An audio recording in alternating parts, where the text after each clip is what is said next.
and transfer of ownership is completely voluntary in nature.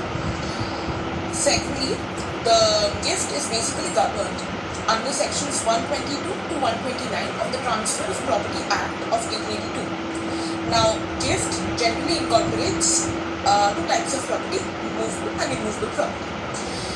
Moving on to the definition clause, which is covered under section 122 of the TPA 1882. Gift means the transfer of certain existing movable or immovable property made voluntarily and without any sort of consideration by one person to another person. Person who makes it is called the donor, and the person to whom the gift is made is called the donor. Essential elements of gift are as follows. Firstly, it involves transfer of ownership. Secondly, it involves existing property. But the transfer should be voluntary in nature. Then it should be made with good relation. And lastly, it needs to be accepted by the donor for it to be valid. Now, the essential elements of a valid gift are as follows.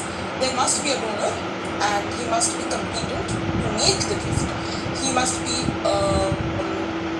have a sound mind to the full extent. The donor must accept the gift during the entire lifetime. The consent to voluntary. That is, it should be free from coercion, fraud, or undue influence. So, property should be existing in nature. Any property which is made to a future date cannot be given. There must be with regard to which a gift is made. And discussed in the property section of TPA. Now, the types of gifts are basically interviews, that is made between living persons, sort of burden and obligation under section 127 of the TPA. Universal donee, basically the donee who may receive all the property under section 128 of the TPA Act. Gift not made in contemplation of debt, which is again a gift that is not valid under TPA. Now, formalities for gift of movable property. First of all, it must be made in writing, must be signed by the owner, must be stated by at least witnesses, must be registered under the Registration Act of 1908. Then, return of gift, that is governed under section 126. Grounds for revocation are as follows. Firstly, it can be made by mutual agreement. Secondly, it may be made on a specified event, not depending on the donor's will. Thirdly, fraud, coercion, revocation.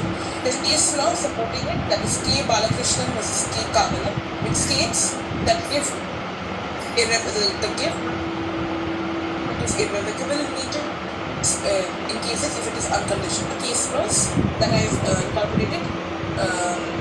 Firstly, Renikutla Rajama versus K. Saivanamma, the states that oral gift of movable property is valid. Second, Narmada Beg versus Pranjivandas states items always invalidates a gift. Thirdly, and the last case law that states that is Thakur Raghunath Ji Maharaj versus Ramesh Chandra.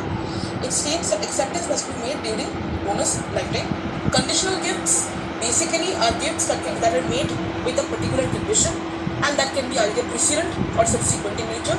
If condition is illegal or against policy, or if it is involved, it is considered to be void and not valid. There are certain exceptions. That is, there may be religious or charitable gifts. Now, these are not governed strictly by TPA Act.